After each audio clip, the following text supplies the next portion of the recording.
Shri Akal friends, welcome to my channel. ਅੱਜ ਜਿਹੜੇ ਮੈਨੂੰ ਪ੍ਰੋਡਕਟਸ ਨੇ ਮੇਰੀ ਫਰਸਟ ਕੋਲੈਬੋਰੇਸ਼ਨ ਚ ਰਿਸੀਵ ਹੋਏ ਸਨ। ਮੈਨੂੰ 1 ਵੀਕ ਹੋ ਗਿਆ ਪ੍ਰੋਡਕਟਸ ਰਿਸੀਵ ਹੋਏ ਨੂੰ। ਅੱਜ ਜਿਹੜੇ ਦੋ ਪ੍ਰੋਡਕਟ ਮੈਨੂੰ ਰਿਸੀਵ ਹੋਏ ਸਨ, ਇੱਕ ਸ਼ੈਂਪੂ ਤੇ ਇੱਕ ਵਿਟਾਮਿਨ ਸੀ ਸੀਰਮ ਦੇ ਮੈਂ ਤੁਹਾਨੂੰ ਨੈਕਸਟ ਵੀਡੀਓ ਚ ਰਿਵਿਊ ਦੱਸਾਂਗੀ ਕਿਵੇਂ ਦਾ ਹੈ ਹਜੇ, ਕਿਉਂਕਿ ਮੈਂ ਯੂਜ਼ ਕਰਨੀ ਪਈ ਆ ਤੇ ਸ਼ੈਂਪੂ ਮੈਂ 2-3 ਵਾਰ ਯੂਜ਼ ਕਰ ਲਿਆ ਤੇ ਇਹਦੇ ਬਾਰੇ ਅੱਜ ਮੈਂ ਤੁਹਾਨੂੰ ਦੱਸਾਂਗੀ।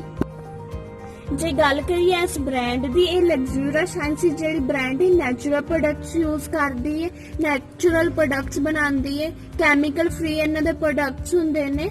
ਤੇ ਹੁਣ ਮੈਂ ਤੁਹਾਨੂੰ ਦੱਸਦੀ ਹਾਂ ਜਿਹੜਾ shampoo argan oil shampoo hair growth therapy ਵਾਲਾ ਸ਼ੈਂਪੂ ਹੈ, ਇਹਦੇ ਚ 0 ਸਲਫੇਟ ਪੈਰਾਬੀਨ ਕੋਈ ਕਲਰ ਯੂਜ਼ ਨਹੀਂ ਹੋਇਆ। ਤੇ ਜਿਹੜਾ ਸ਼ੈਂਪੂ ਹੈ ਮੋਰੋਕਨ ਆਇਲ ਆਰਗਨ ਦੇ ਐਕਸਟ੍ਰੈਕਟ ਤੋਂ ਬਣਿਆ, ਜਿਹੜਾ ਕਿ ਸਾਡੀ ਸਕਿਨ ਤੇ ਹੇਅਰ ਦੋਨਾਂ ਲਈ ਬੜਾ ਵਧੀਆ। ਇਹ ਸਕਿਨ ਨੂੰ ਮੋਇਸਚਰਾਈਜ਼ ਕਰਦਾ, ਜਿਹੜਾ ਸਕੈਲਪ ਹੁੰਦਾ ਸਾਡਾ, ਜੇ ਸਾਨੂੰ ਇਚੀਨੈਸ ਹੁੰਦੀ ਹੈ, ਖਾਰਿਸ਼ ਹੁੰਦੀ ਹੈ, ਉਹਨੂੰ ਵੀ ਦੂਰ ਕਰਦਾ, ਸਾਡੀ ਡੈਂਡਰਫ ਨੂੰ ਵੀ ਕਲੀਅਰ ਕਰਦਾ। ਜਿਵੇਂ ਜਿਵੇਂ ਅਸੀਂ ਯੂਜ਼ ਕਰਾਂਗੇ ਉਵੇਂ ਉਵੇਂ ਸਾਡੀ ਸਾਰੀ ਡੈਂਡਰਫ ਵੀ ਕਲੀਅਰ ਹੋ ਜਾਏਗੀ, ਸਾਫ਼ ਹੋ ਜਾਏਗਾ ਸਾਡਾ ਸਿਰ। ਤੇ ਜਿਵੇਂ ਸਪਲਿਟ ਐਂਡਸ ਡਰਾਈ ਹੇਅਰ ਨੇ ਉਹਨਾਂ ਵਾਸਤੇ ਵੀ ਵਧੀਆ, ਕਿਉਂਕਿ ਸਾਡੇ ਵਾਲਾਂ ਨੂੰ ਚੰਗੀ ਤਰ੍ਹਾਂ ਨਰਿਸ਼ ਕਰਦਾ, ਮੋਇਸਚਰਾਈਜ਼ ਕਰਦਾ ਤੇ ਇੰਨਾ ਵੀ ਉਹ ਚਿਪਚਿਪਾ ਫੀਲ ਨਹੀਂ ਹੁੰਦਾ। ਕਈ ਸ਼ੈਂਪੂ ਬੜੇ ਸਟਰੋਂਗ ਹੁੰਦੇ ਨੇ, ਸਾਡੇ ਵਾਲਾਂ ਨੂੰ ਪੂਰਾ ਡੈਮੇਜ ਕਰ ਦਿੰਦੇ ਨੇ, ਉਹਨਾਂ ਤੋਂ ਵੀ ਬਚਾਉਂਦਾ ਡੈਮੇਜ ਕਰਨ ਤੋਂ, ਕਿਉਂਕਿ ਜਦੋਂ ਵੀ ਅਸੀਂ ਸ਼ੈਂਪੂ ਯੂਜ਼ ਕਰਨੇ ਆ ਉਹ ਬੜੀ ਝੱਗ ਪ੍ਰੋਡਿਊਸ ਕਰਦੇ ਨੇ। ਸ਼ੈਂਪੂ 'ਚ ਬਿਲਕੁਲ ਵੀ ਝੱਗ ਕੋਣ ਨਹੀਂ ਹੈਗੀ, ਇਹ ਬਿਨਾਂ ਝੱਗ ਤੋਂ ਵੀ ਚੰਗੀ ਤਰ੍ਹਾਂ ਵਾਲਾਂ ਨੂੰ ਵਾਸ਼ ਕਰ ਦਿੰਦਾ ਹੈ ਤੇ ਬਿਲਕੁਲ ਮਾਈਲਡ ਜੀ ਦੀ ਫ੍ਰੈਗਰੈਂਸ ਹੈ, ਜ਼ਿਆਦਾ ਸਟਰੋਂਗ ਫ੍ਰੈਗਰੈਂਸ ਵੀ ਨਹੀਂ ਹੈਗੀ।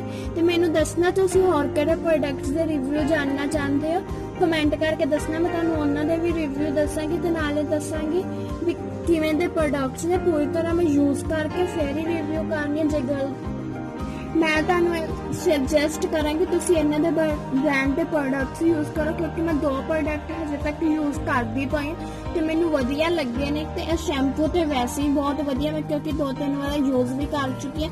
ਇੰਨੀ ਦੇਰ 'ਚ ਰਿਜ਼ਲਟ ਪਤਾ ਲੱਗ ਜਾਂਦਾ ਕਿਵੇਂ ਦਾ ਸ਼ੈਂਪੂ। ਮੈਂ ਤੁਹਾਨੂੰ ਰეკਮੈਂਡ ਕਰਾਂਗੀ ਤੁਸੀਂ ਇੱਕ ਵਾਰੀ ਇਹ ਸ਼ੈਂਪੂ ਨੂੰ ਟਰਾਈ ਕਰੋ ਜੇ ਤੁਹਾਡੇ ਕਰੋ, ਤੇ ਇਹਦਾ ਲਿੰਕ ਮੈਂ ਤੁਹਾਨੂੰ ਡਿਸਕ੍ਰਿਪਸ਼ਨ 'ਚ ਦੇ ਦਾਂਗੀ, ਤੁਸੀਂ ਬਾਏ ਕਰ ਸਕਦੇ ਹੋ। Thank you for watching my video, have a nice day.